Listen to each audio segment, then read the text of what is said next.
Clatsop County. I'll restate that. It's 10:05. We're going on the record. This is the hearing for Clatsop County Appeal number 186-23415 PLNG, which is an appeal by Jason Palmberg relating to the county's denial of a conditional use for a template test dwelling in file number 186-2389 PLNG. My name is Tommy Brooks, and I am the hearings officer presiding over this hearing. Before we begin, I will say a few words about the format. We are conducting this hearing using what's normally an audio and video conferencing with participants each appearing from different locations. Because of the meeting settings that have occurred this morning, not all participants are able to share their video, but appear able to share their screens. So if we get to a point where someone needs to share their screen and cannot, please let me know, and there's probably a way that we can get around that. We'll still follow the normal hearing procedures, and I will provide sufficient opportunity for everyone to participate at the appropriate time. You will be called on individually to begin your comments, so please wait until you are called to unmute your line and to begin speaking. Before you begin your comments, please state your name and address for the record.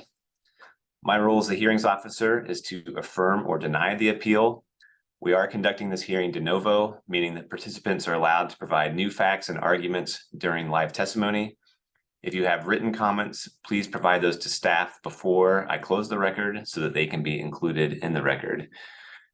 In rendering my decision, I will consider only the factual evidence that is in the record. I will then apply those facts to the applicable criteria that are contained in the county's comprehensive plan and land use regulations. The criteria were identified in the public notice announcing the hearing, and they are also set forth in the decision that is on appeal. It is important that you direct all of your testimony to the applicable criteria. If you believe a criterion applies that was not listed, you may address the unlisted criterion, but I urge you to also explain why the criterion must apply so that others can respond to that and so that I can address that criterion in my decision. The failure to raise an issue with enough detail that enables me or other participants to respond precludes your ability to appeal that issue to the Land Use Board of Appeals. The failure to raise a constitutional or other issue relating to the any proposed conditions of approval, again with enough detail that allows me to respond to that issue in my decision, precludes an action for damages in circuit court. As I just noted, I serve as the county's hearings officer. While I have a contract with the county to serve in that role, I am obligated to remain impartial. So to that end, I will go on the record to state that I do not know the applicants and I have not visited the site or have any other ex parte contacts to disclose. I'm going to go over the hearing, the order of the hearing. Because of the few number of participants, I don't think I'm going to set any time limits for participation this morning, but I do reserve the right to do so, especially if it appears that the comments are not being addressed to the criteria. The order we're going to go in is we're going to start with a presentation by staff. The applicant appellant then will go next. If anyone else has signed up, we'll take those who are in favor of the application other than the applicant, followed by those who are opposed to the application, and then if necessary, any rebuttal by the applicant. As a matter of course, I tend to call up staff last, either for comments or clarifying questions, but because the applicant bears the burden of proof here, if the applicant needs to respond to anything that's said during that time period, they'll have a chance to do that. So before we begin, does anyone wish to challenge my ability to hear this matter or to challenge the county's jurisdiction over the matter? No challenge from the applicant. All right, with no challenges to this, I will turn it over to the county staff to deliver the staff report. Good morning. Is everyone able to hear me? Yes, I can hear you. Thank you. This is Julia Decker, Planning Manager, Community Development. I wanted to start by adding to the record an email that staff received this morning from Will Kaplinger. It was emailed to the hearings officer at 7:30 a.m. this morning. So I wanted to make sure that made it into the record. So this is an appeal of a notice of decision issued July 19th, 2023, denying a conditional use application 186-23-00089 PLNG for a template test dwelling pursuant to Land and Water Development and Use Code 4.3440 sub 14 and 3.9180. The applicant is Jason Palmberg. He's being represented by Attorney Dean Alterman. So this regards tax lot 1400, which is approximately 109 acres in size, about 71 acres of which is zoned AF, which is agriculture forestry, and that has an 80-acre minimum lot size. So tax lot 1400 is not substandard in size for the zone. It is plenty large. The original staff report recommended denial based on the template not being aligned to the maximum extent possible with the perennial stream, in this case, the Lewis and Clark River.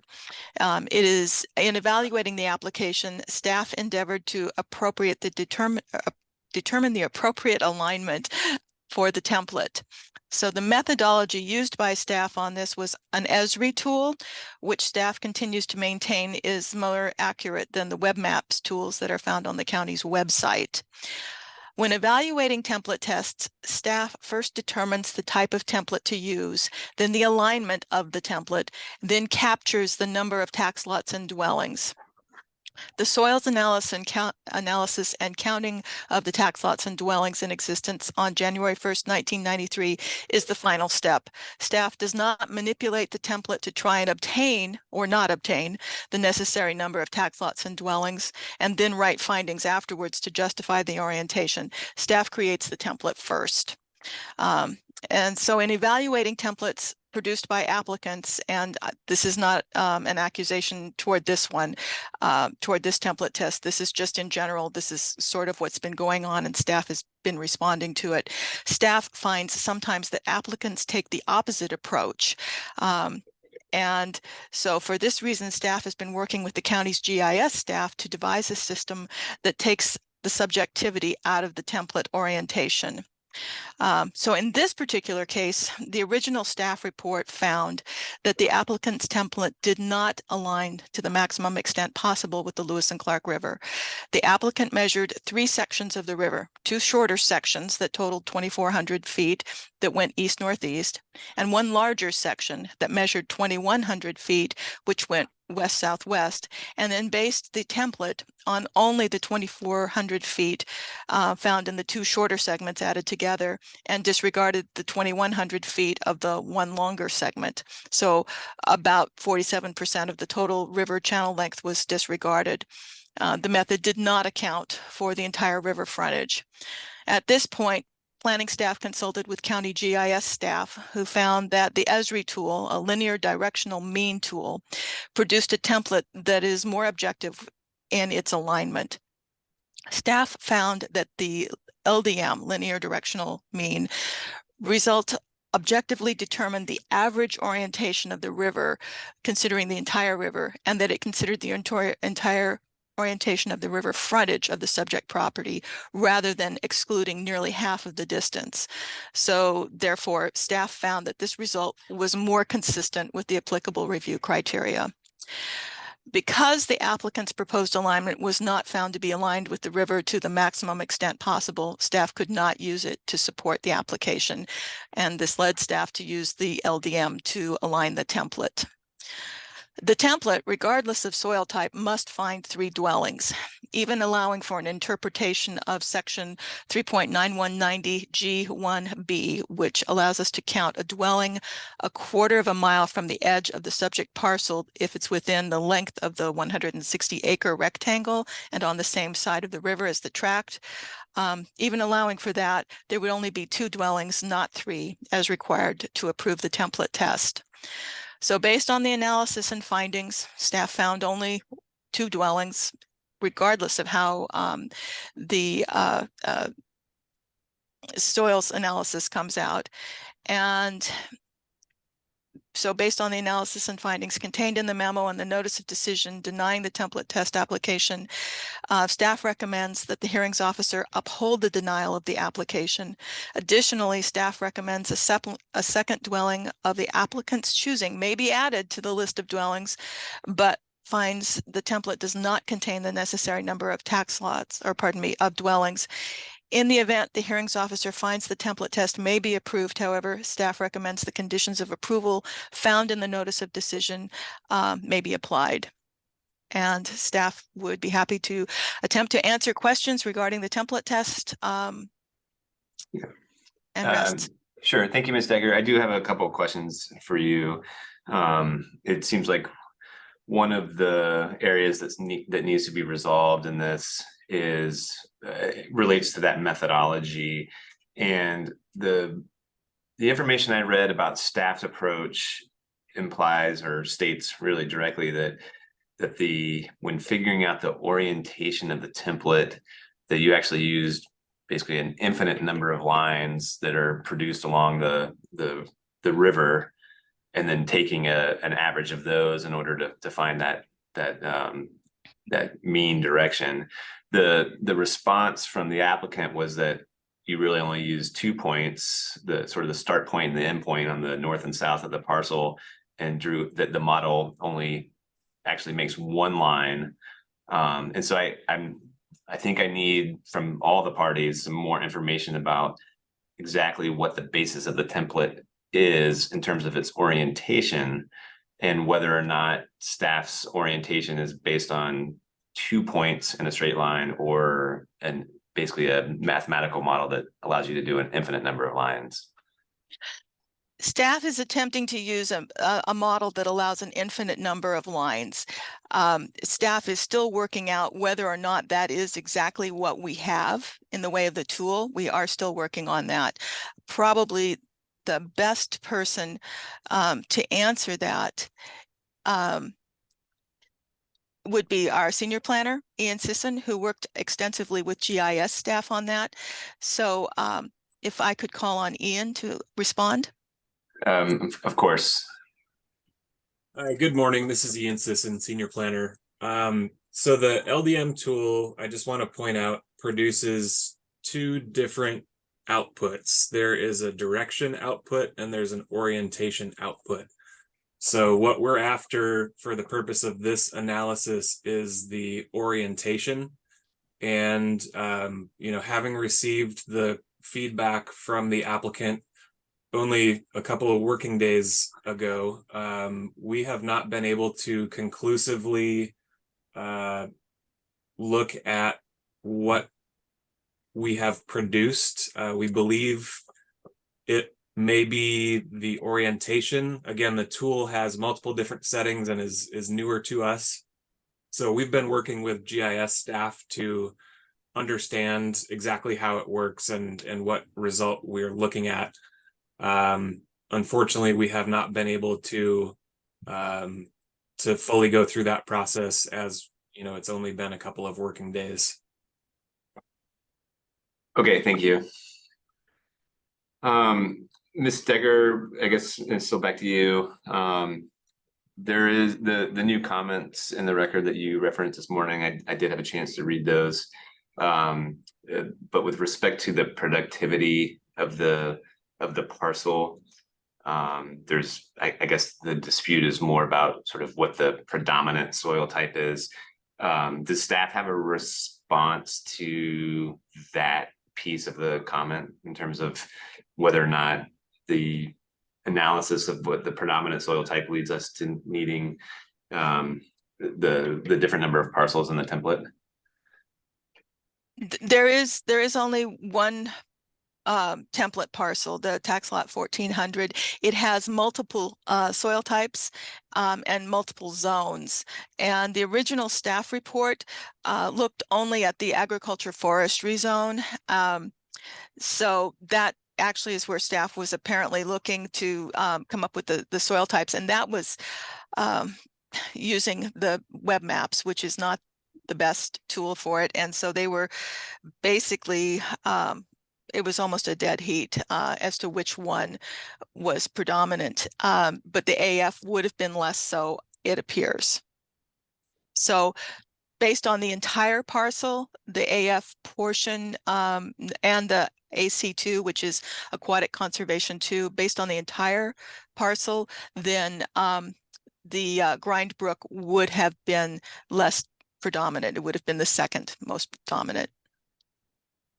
So just based on that, then has staff changed its position? Is it that the template only needs to have 3 parcels in it, or is it still 11? Based on that, staff would say that 3 parcels are necessary, but 3 dwellings are necessary. Right, okay. Okay, thank you for clarifying that.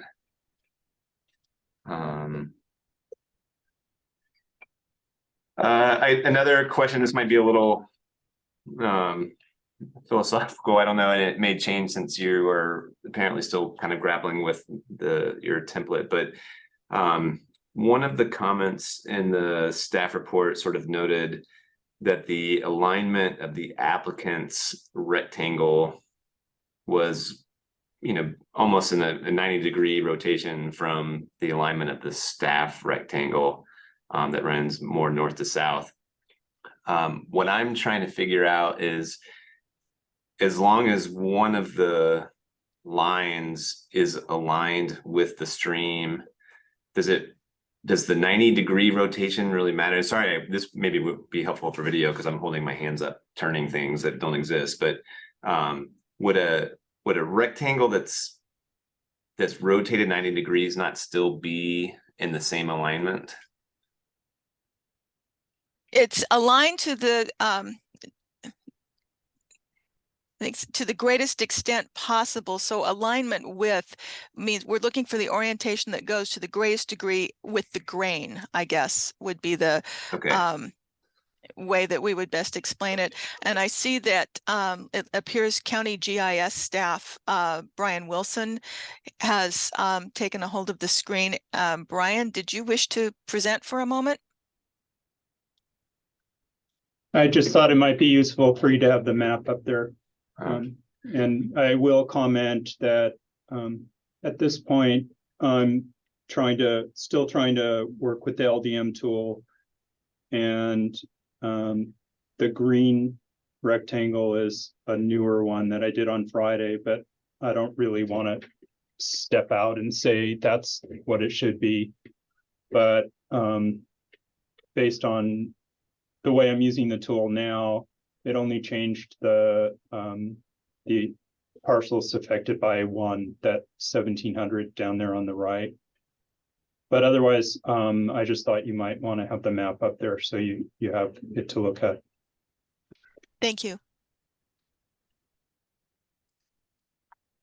And if I could add, I just wanted to clarify to Mr. Brooks that when we have been looking in this application and other applications, when we've been looking at aligning the rectangle with a road or a stream, we take that to mean we're aligning the long side of the rectangle. And so that's where the 90-degree rotation would make a difference, because we interpret the code to mean that the long side of the rectangle should be aligned to the greatest extent possible with the stream. Okay, thank you for clarifying that approach. And then I guess I think that's all the questions I have for staff. Thank you. Is there anything else staff needs to state before I move on to the appellant? No, I think staff will simply wait for questions. Okay, thank you. All right, Mr. Alterman, it sounds like you're here to represent the appellant. I am. Applicant. Thank you, Mr. Brooks. My name is Dean Alterman. My address is 805 Southwest Broadway, Suite 1580, Portland, Oregon 97205. I'm an attorney with Alterman Law Group, and I'm here representing Jason Palmberg, the applicant. Let's start with our threshold question, which is that there is a standard, which is that the alignment of the template has to be with the river to the maximum extent possible. That's the state language, that's the county language. What that isn't is a standard that the alignment must be calculated in some way that is convenient or that is easy. In this particular case, we have submitted evidence from the publisher of the software that all the alignment takes account of is the beginning point and the ending point of whatever line you are measuring, and it doesn't pay any attention to what goes on in between. Now, the staff report does agree that our proposed alignment, generally southwest to northeast, is roughly parallel to more of the river. That is to say, it is aligned with more of the river than there is, and that in fact is aligned with more than half of the river, 2,400 feet to 2,100 feet. It, I think, would be very difficult to craft a finding that says an alignment that is aligned with less than half of the river frontage is more nearly aligned with the river than an alignment that matches more than half of the river frontage. If you've got more than half, that sounds to me like the best alignment possible. Certainly, it's the maximum extent possible. The information we've supplied about how ESRI calculates the linear directional mean, that is not us analyzing the software. That's ESRI's description of its own software. That's the publisher saying, this is what it does. We disregard the stuff in the middle. In other words, we, ESRI, ArcGIS, pays no attention to where the river is running. We don't really care about any of the frontage. All we care about is where does it start and where does it end. We have, contrary to staff suggestion, we have taken account of all of the frontage, and we are basing the alignment on the larger part of the frontage rather than the smaller part. Let me turn now to the question about parcels and tracts, because that also has pointed out, it brought to light, I think, something that's a little bit awkward perhaps in the county code. The county follows a two-stage process for determining whether a parcel qualifies for a conditional use permit for a forest dwelling. The first step is to identify the eligible tracts. Once the template has been selected, every tract that is even partly within that template is an eligible tract. The second step is you look at how many of those parcels existed on January 1st, 1993, and how many of those parcels had dwellings on January 1st, 1993. Nowhere in the code does it say that a dwelling on a qualifying parcel has to itself be within the template. All it says is that if the parcel qualifies, if even part of the parcel is inside the template, then the dwelling on that parcel counts, regardless of where it happens to be inside that parcel. On that standard, Mr. Palmberg has shown that he meets the criteria. We get now to what I think we're really talking about, one of the other issues, which is the extra requirement of subsection G. If you have what may be 3 qualifying dwellings, subsection G gives 2 alternatives. It says that one of them must be on the same side of the stream, and that one dwelling must either be inside the template, that's subsection GA, or it can be outside the template. Again, it still has to be on a qualifying parcel, a parcel that sticks into the template somewhere, as long as it's close to the sides of the template. When you're dealing with a rectangular template, that makes sense. You may have a whole bunch of houses that are outside the template, but very close to your parcel, which has committed the area to residential development. That's our analogy, our explanation that if it's outside the template, it qualifies under B. If a house under B had to be inside the template, then B doesn't add a single thing to subsection A. A is how you count houses that are in the template. B is how you count houses that are close, but outside the template, as long as they're inside the goal lines on the field. We have, therefore, I think, a very straightforward situation. The applicant has proposed a template that aligns with more of the river frontage than any other template. The county has proposed a method that, according to the publisher, doesn't pay attention to the frontage at all. There are enough qualifying parcels within the applicant's template, and I believe also within the county's template, and there are enough qualifying dwellings on those qualifying parcels in either template, one of which is on the same side of the river. That's all the applicant needs to show. Mr. Palmberg and I ask that you grant the appeal and approve the permit. Thank you. Hey, thank you. I do have some follow-up questions, and I don't want to belabor it, but hey, could you, just baby step me through your alignment argument and why your template takes into account more of the river frontage on the subject property than staff's does. First of all, our alignment deals only with the actual frontage. Second, you look at all the frontage. What is the predominant direction? The predominant direction is southwest to northeast. It's no different really than, say, a jury considering evidence in a civil trial, considering all the evidence, but deciding that one side has more of it. In this case, we considered all of the frontage. Southwest to northeast has more frontage than southeast to northwest, and it wins. Certainly, you can't align it southeast to northwest without disregarding the greater half of the greater part of the frontage that this parcel has on the river. In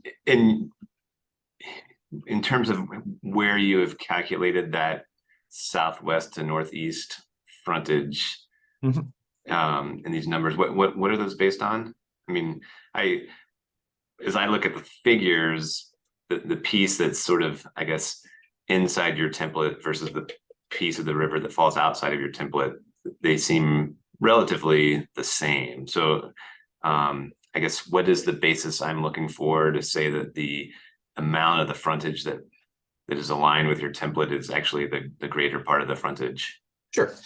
Let me start from the downstream end, which is the north side of the parcel. The frontage begins roughly where the river turns from going southwest to going north. There's frontage that runs northeast. It then makes a curve before it runs south. And what we did was to split that curve in half, count half of it on each side. Then down at the south end of the southeast to northwest piece, the east side of tax lot 1400, there's a similar curve. Split the curve in half, count the downstream half of that along with the northwest piece. And then the rest of the frontage, although it's wiggly, is running southwest to northeast. So we added up the southwest to northeast piece at the south end, the northeast to southwest piece at the north end, compared it to the southeast to northwest piece on the east side. And there is more frontage.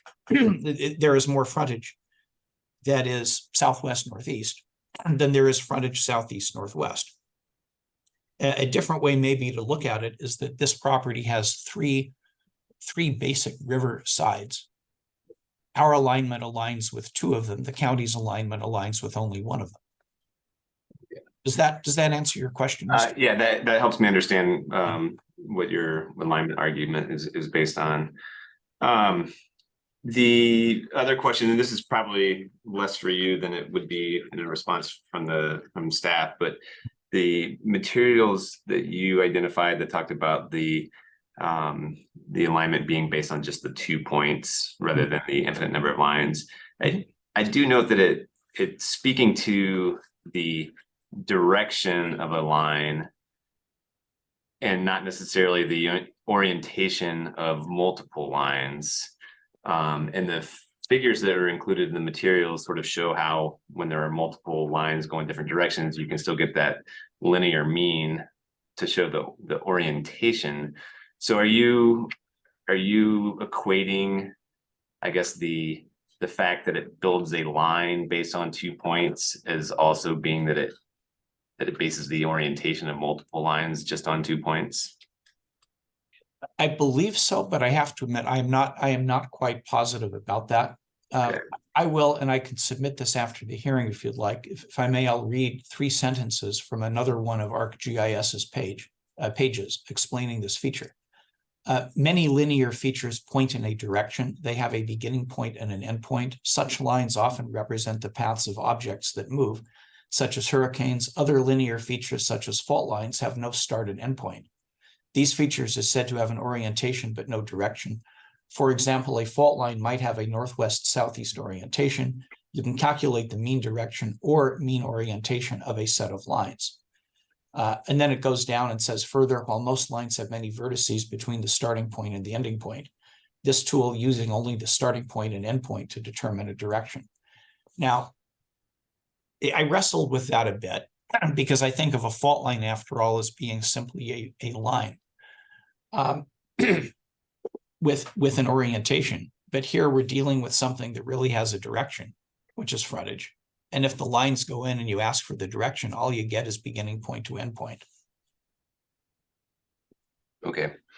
I'll just be candid with all the parties that that's an issue. I think that's probably at the heart of all of this, because it gets to the whether or not there is a better alignment or not. And I think that's the applicant's obligation and burden of proof is to show that it is the most aligned.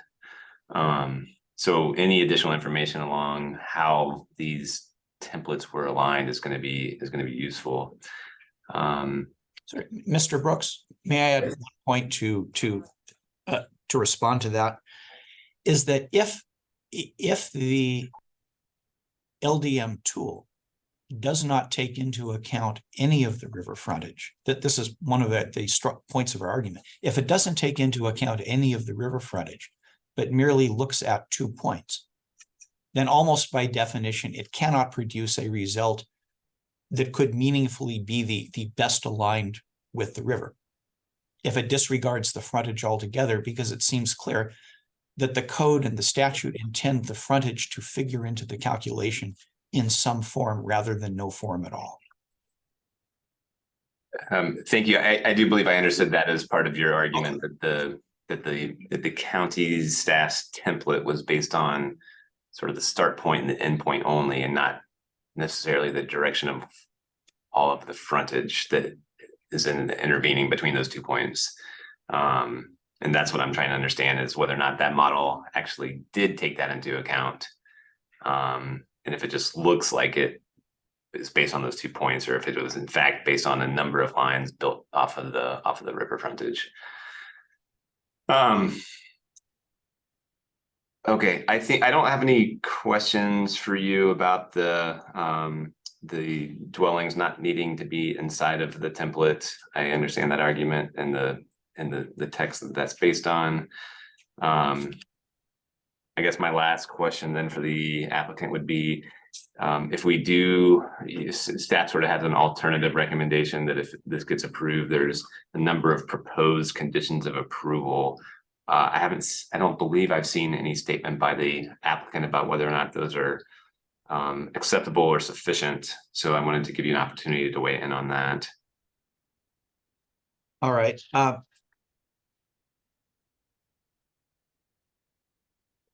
I'm going to defer to Will Kaplinger, who is on the line for that one. I haven't read the conditions. I focused more on the legal issues that we were talking about here. But if they are the same conditions that the county imposes on forest dwellings generally, I think we would be okay with them all. If Will would like to add something to that, please, Will, jump in. No, I believe you're correct. They appear to have just applied what are standard conditions. I didn't find anything objectionable in them. Sorry, Mr. Kaplinger, just for the record, could you identify yourself? Oh, I'm sorry. Will Kaplinger, my address is 8F 50-1 Wandu Road, GUA NDU, Beitou District, BEITOU, in Taipei, Taiwan. The area code is 112. All right, thank you. Mr. Alterman, is there anyone else on behalf of the applicant or the applicant's team that would like to present? I'll invite Jason Palmberg simply to state that he's here, but I think that Mr. Kaplinger and I have covered our main points.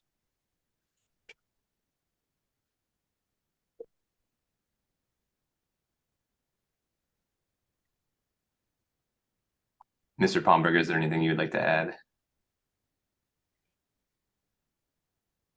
Jason, you may have your microphone off. I'm not sure. We can't hear you.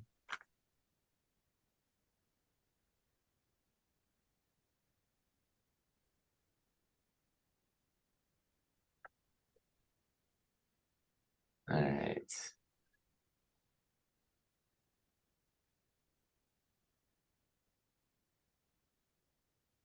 So we still can't hear Mr. Palmberg. I don't know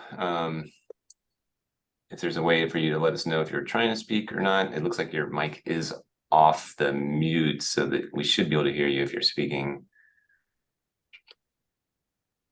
Yeah, Jason, if you'd like to add something, send me an email maybe, and I will get it in the record. All right, we've got a few more steps here, so if you get something, Mr. Alderman, from Mr. Palmberg, let me know. Staff, could you confirm it? It doesn't seem, I'm just kind of looking at the participant list. I'm guessing that no one has signed up to speak in favor or in opposition to the application. That's correct, yes. Okay. I think that generally would mean we don't need to set any time aside for rebuttal, but I think since we've got a little bit of time here, if there's anything staff would like to add, and then I can wrap up with Mr. Alterman and Mr. Palmberg. But if there's any final comments from staff based on what you've heard or what you would like to clarify. This is Julia Decker. Staff would like to add a couple of things.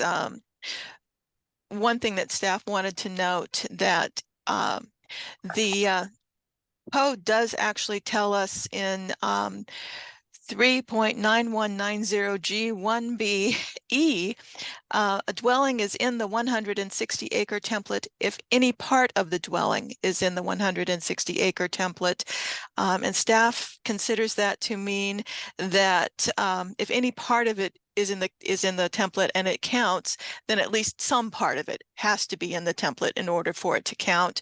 The only relief from that is found in G1B, which allows apparently the counting of a dwelling that is on the same side of the river or road or stream and within a quarter mile of the subject tract. So that seems to be very clear, and that I wanted to make sure was into the record. Also, I see that our senior planner, Ian Sisson, wanted to add some additional comments. So I'm going to ask Ian to speak. Okay, and before we get to Ian, just to follow up, that you were, I want to make sure I get your citation right, but you were pointing to 39190 3E. Yes. Okay. Yes, And, E. and it's staff's position that language means that for, let's say, 3A, that it's not just the parcel that needs to be in the template, but the actual dwelling needs to be in the template? Yes, the dwelling would need to be in the template. There is some relief from that apparently down in G1B that allows a dwelling, a single dwelling, to be outside the template as long as it's within the length of the template and within a quarter mile of the property line of the subject tract. But that's the only one that could be outside. So a tax lot or a parcel that has a dwelling on it, if the tax lot or parcel is partially inside, but the dwelling is not, then that one would not count for the dwelling. We could count that toward the tax lot. We would not be able to count that toward the dwelling. Okay, I think I understand your argument. Thank you for clarifying that. Thank you. Mr. Sisson? Thank you. So a couple of things. I just wanted to point out that the verbiage from Esri about its LDM tool does state that when calculating direction, the tool only uses the endpoints of a given line segment. But I want to recall also that the tool does not only calculate direction, it also calculates orientation. And so Esri's literature does not appear to say that it only considers the endpoints when it's calculating orientation. So what we have been working on with GIS staff and have not been able to complete this process yet is if we use the LDM tool to calculate only orientation, do we come up with the same result that we have in the adopted staff report and decision? One thing that I would point out, though, regardless of whether we're looking at direction or orientation, is, as an example, if you were to look at a route from Portland to Astoria by road to drive, and you wanted to calculate the alignment, or you wanted to align something with that route, you could say, look at taking I-5 from Portland to Longview and then heading west on Highway 30 the rest of the way to Astoria. And if you were to use the applicant's methodology to determine the alignment of a template with that route, you might look at, well, the I-5 section of that route goes generally north to south or south to north. And then the other portion of that route generally goes from east to west. And it looks on a map like those two distances are pretty close, almost half and half. And you could say that maybe the east to west section is a slightly longer distance than the north to south section.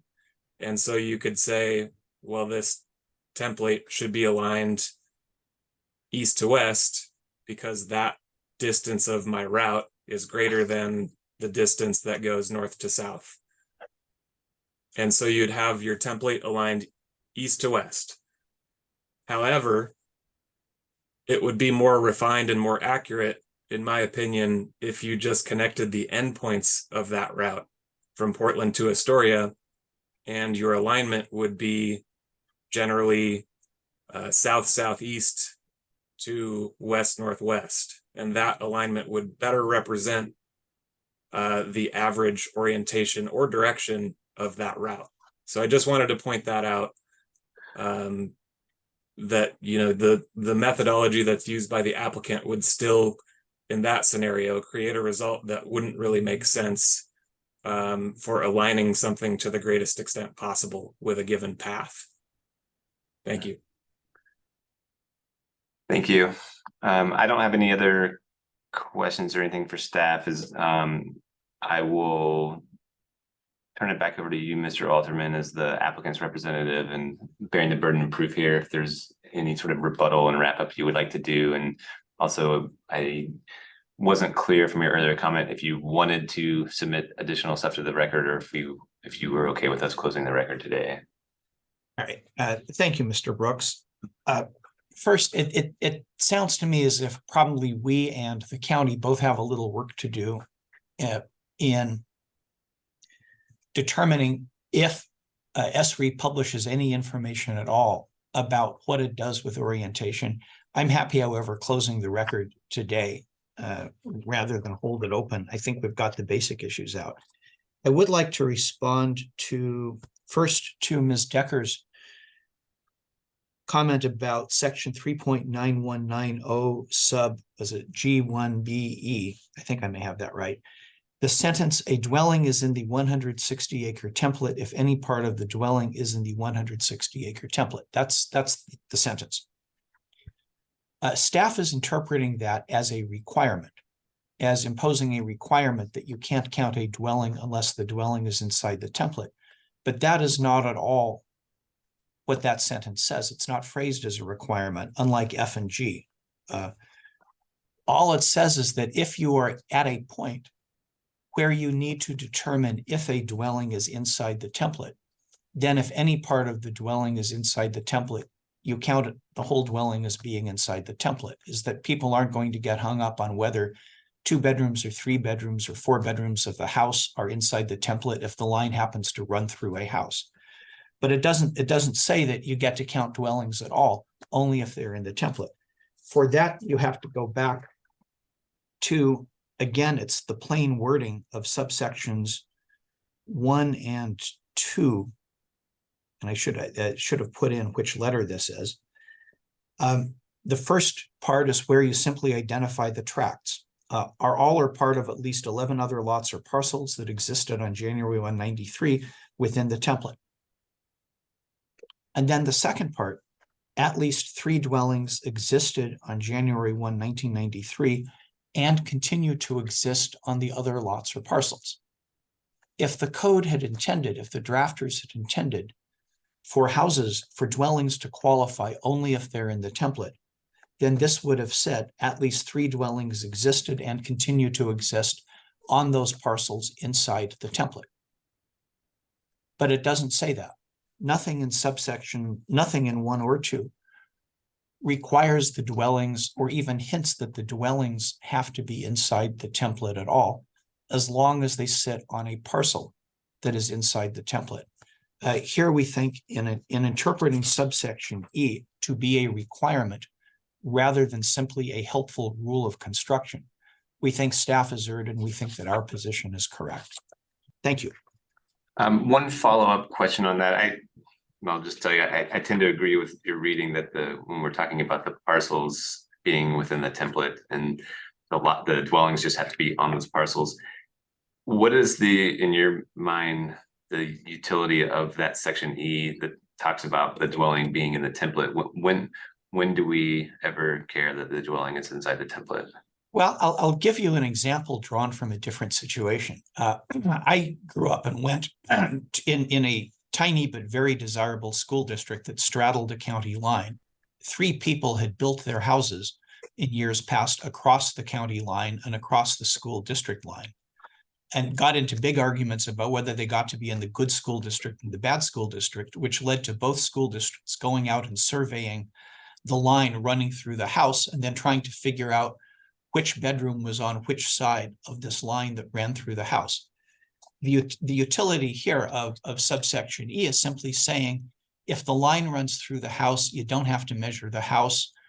Nobody has to argue about is 51% of it inside or outside the template. Just if the house touches the line, we will count it as being inside. It's a way to avoid silly arguments once you get to the stage of determining if a house is inside the template or not. Where that becomes useful is only, I think, in subsection G, where it talks about where the qualifying dwellings must be, that one of them must be either inside the template, subsection GA. B doesn't matter because B is just within a 1/4 mile, not outside the length. So that definition is relevant for GA. If a house, if the line of the template runs through the house and you want to count it as as the house that is on the same side of the stream, then the definition in E says you get to count the house even if only half the house is inside the template. And that's what it's used for. Okay.